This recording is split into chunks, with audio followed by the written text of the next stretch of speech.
Assalamualaikum warahmatullahi wabarakatuh. Sahabat muslimah, nikmat yang terbesar yang diberikan Allah Subhanahu wa Ta'ala kepada seorang hamba adalah nikmat Islam dan nikmat iman. Saat ini seluruh kaum muslimin berpuasa di bulan Ramadan, semuanya dilandasi oleh keimanan dan berharap kepada pahala dari Allah Subhanahu wa Ta'ala. Mereka semua memenuhi seruan Allah Subhanahu wa Ta'ala, A'udzubillahi minasyaitonirrajim, ya ayyuhalladzina amanu kutiba alaikumussyiyam kama kutiba alal ladzina min qablikum. Wahai orang-orang yang beriman, diwajibkan atas kalian berpuasa sebagaimana diwajibkan atas orang-orang sebelum kalian.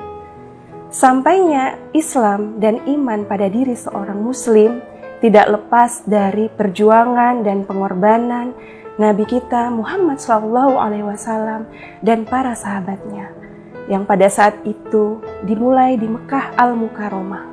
Kemudian beliau berdakwah selama 23 tahun untuk menyampaikan risalah Islam kepada seluruh manusia pada saat itu. Nabi SAW menyadari betul betapa besar dan berat dakwah yang beliau emban, sehingga beliau berpesan kepada istrinya Khadijah, ya Khadijah, la rohata ba'dal yaum, tidak ada istirahat setelah hari ini.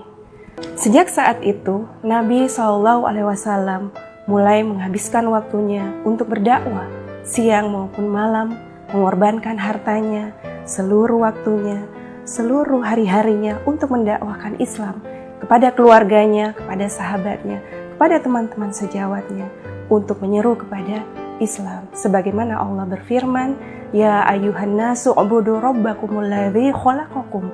Wahai manusia, sembahlah Tuhanmu yang telah menciptakanmu. 3 tahun berselang, mulailah bangsa Arab pada saat itu masuk Islam. 3 tahun berselang, terdapat 40 para sahabat as-sabiquna awwalun. Mereka mengikuti dakwah Nabi, berdakwah bersama Nabi, menjalankan aktivitas-aktivitas yang menyeru kepada manusia untuk menerima Islam dan masuk agama Islam. Nah, kemudian Allah Subhanahu wa Ta'ala mendatangkan pertolongannya dengan masuk Islamnya penduduk Yastrib, Madinah pada saat itu.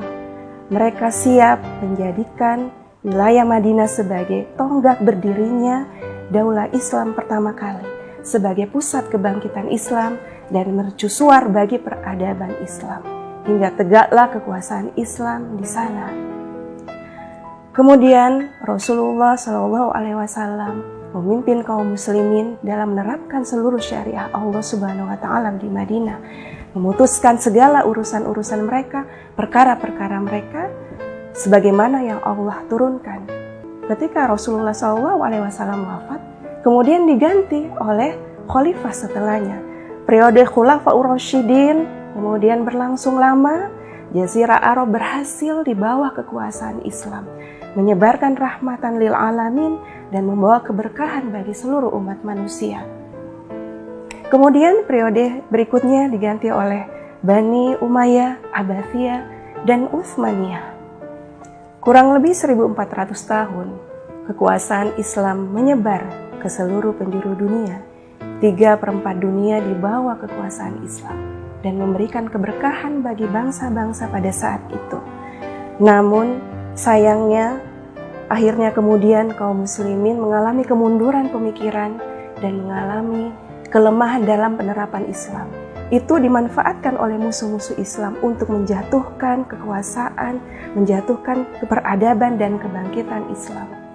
Atas makar musuh-musuh Islam, akhirnya daulah khilafah yang dulunya pernah tegak eksis diruntuhkan oleh musuh-musuhnya pada tahun 1924.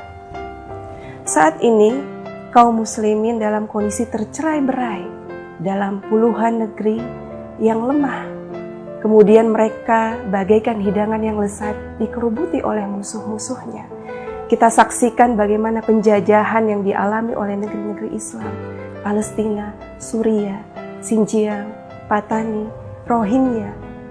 Tidak ada satupun yang mampu mengeluarkan mereka dari kepenjajahan fisik yang mereka alami. Kemudian negeri-negeri yang lain pun mengalami penjajahan yang sama dari sisi penjajahan ideologi, ekonomi, politik, sosial, dan seterusnya diatur dengan hukum selain hukum Allah. Sahabat muslimah, sudah seharusnya dalam momentum Ramadan kali ini kita kembali menapaki jejak dakwah Nabi Shallallahu Alaihi Wasallam untuk mewujudkan kembali penerapan hukum-hukum Islam. Karena sejatinya ketakwaan itu bukanlah ketakwaan yang sifatnya individual, bukanlah ketakwaan yang semata-mata kita nampakkan dalam sholat, dalam puasa, dalam zakat, atau dalam perkara-perkara yang sifatnya fardiyah atau individual. Ketakwaan yang hakiki itu adalah sejatinya menjalankan seluruh apa yang Allah perintahkan, sami'na wa ta'na, terhadap seluruh apa yang Rasulullah teladankan kepada kita dan Allah syariatkan kepada kita. Mudah-mudahan Ramadan kali ini adalah Ramadan terakhir tanpa kebangkitan Islam, tanpa terwujudnya peradaban Islam.